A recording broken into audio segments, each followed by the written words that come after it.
a entrevista que o governador Romeu Zema nos concedeu anteontem. E foi uma entrevista, eu classifiquei até nas minhas redes sociais como bombástica, porque ele falou assim como nunca tinha se ouvido o governador falar. E é importante que o senhor fale a respeito disso. Como é que o senhor viu tudo isso? Uma fala extremamente deselegante e injusta com a Assembleia Legislativa e com o conjunto dos 77 deputados e deputadas. A Assembleia tem contribuído muito com o Estado de Minas Gerais.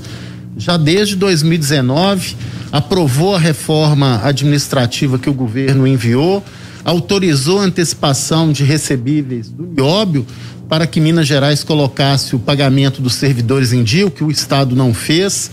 Durante a pandemia, aprovou todas as legislações solicitadas pelo governador para melhor pilotar essa crise pandêmica e seus efeitos.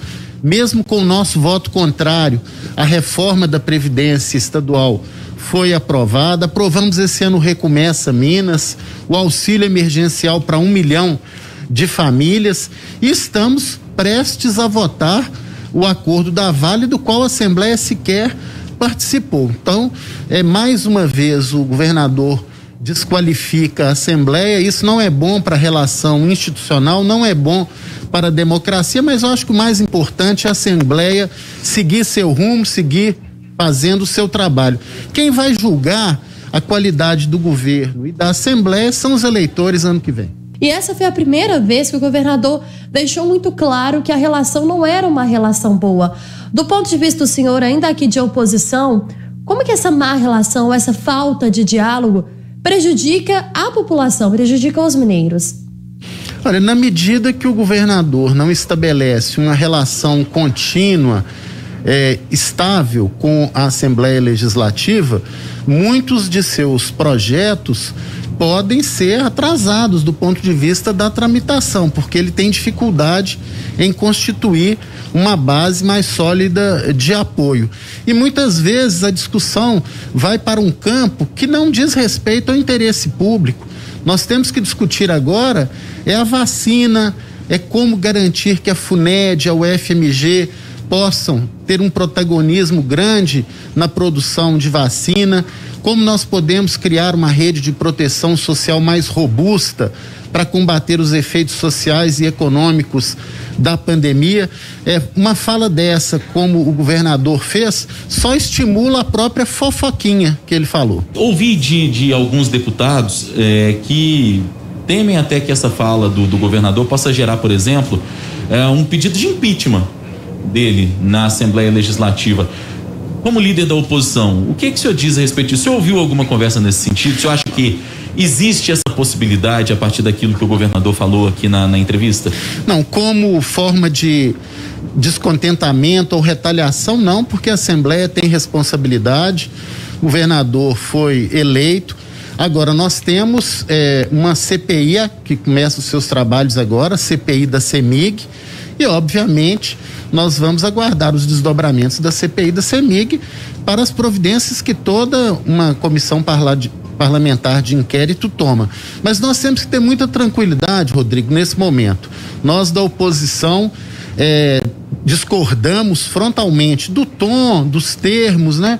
O governador sequer guardou uma certa liturgia do cargo e do relacionamento institucional, mas nós temos que ter responsabilidade, é muita coisa em jogo.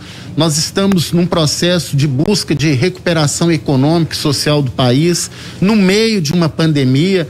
As pessoas estão preocupadas com o emprego, com a renda. Então, da parte da oposição, nós não vamos alimentar nenhum tipo de futrica, intriga ou uma medida simplesmente de retaliação. Agora, é importante que o governador e o seu partido, o Partido Novo, possam estabelecer uma relação de maior respeito com o poder legislativo que compõe o Estado Democrático de Direito. Como que o senhor acha que os ouvintes estão entendendo esse debate ou esse embate entre o governo e a oposição? Não, primeiro a fala do governador não foi dirigida somente à oposição, foi ao conjunto dos deputados e deputadas.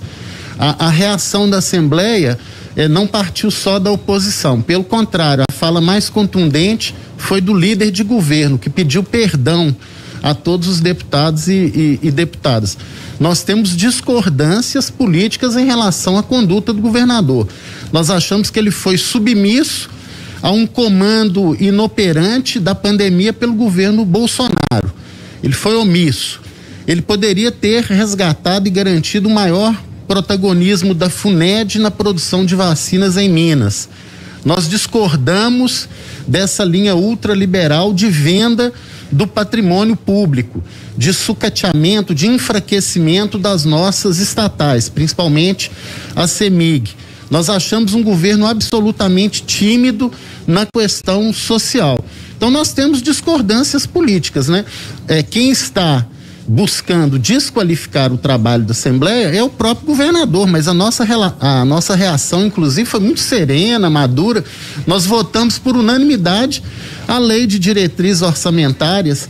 Na manhã em que ele desqualificou a Assembleia, nós votamos 3 ou 4 projetos do governo. Então, da nossa parte, o que vale, o que é prioritário é o interesse público, é a vida das pessoas, é o emprego, a renda. Nós não vamos bater boca com o governador ou com o Partido Novo. Deputado, o senhor citou aí a questão da privatização da CEMIG e esse é um assunto que tem sido muito discutido. O governador disse, por exemplo, nessa entrevista que nos concedeu, que quando a CEMIG deixou de ser, digamos, uma companhia energética de Minas Gerais para investir em energia em outros estados, e aí citou, por exemplo, a Light, citou outros exemplos aí de investimentos que a CEMIG fez com o passar dos anos, que os deputados não fizeram esse tipo de questionamento aos governos que naquela época tomaram esse tipo de atitude, fazendo inclusive uma referência indireta ao governo Aécio, porque foi principalmente no governo Aécio que a CEMIG ganhou esse caráter, digamos assim, de uma investidora no setor de energia, comprando outras companhias como a Light lá do Rio de Janeiro. Volto a citar esse exemplo aqui. Na opinião do senhor, essa opinião do governador de que os deputados não fizeram nada nessa época procede? Não procede. A nossa posição em relação ao governo Aécio, ao governo Anastasia, não só em relação a essa política, mas em várias outras iniciativas, sempre foi num tom crítico. O que me assusta é que o governador critica uma falta de investimento da CEMIG após 2 anos e meio ele comandar o governo de Minas. Ele fez menção aqui nessa entrevista, visita a um produtor rural que não tinha energia elétrica, estava com gerador. Só que ele está há 2 anos e meio governando o estado de Minas Gerais, então ele fez uma autocrítica, na verdade. Em nosso entendimento, e agora inclusive é o entendimento também do próprio Tribunal de Contas do Estado, né? Você mesmo noticiou e houve uma solicitação até de suspensão da venda de ativos da Taesa para se ter uma melhor análise do interesse público, se isso convém ou não a Minas Gerais. Nós entendemos o papel social da CEMIG. A CEMIG é um patrimônio de Minas Gerais e nós somos contrários a essa tentativa de sucateamento para uma eventual privatização da CEMIG. Ping-pong aqui com a gente, combinado? Combinado. Para começar, o acordo com a Vale não contou com a participação dos atingidos. A CEMIG. Patrimônio do Estado de Minas Gerais. O governador Romeu Zema. Submisso ao governo federal, o presidente Bolsonaro. A relação do governo com a Assembleia. Frágil.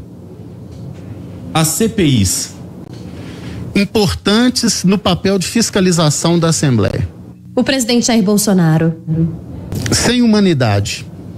Deputado estadual André Quintão, do PT, líder da oposição na Assembleia Legislativa, foi o nosso convidado de hoje.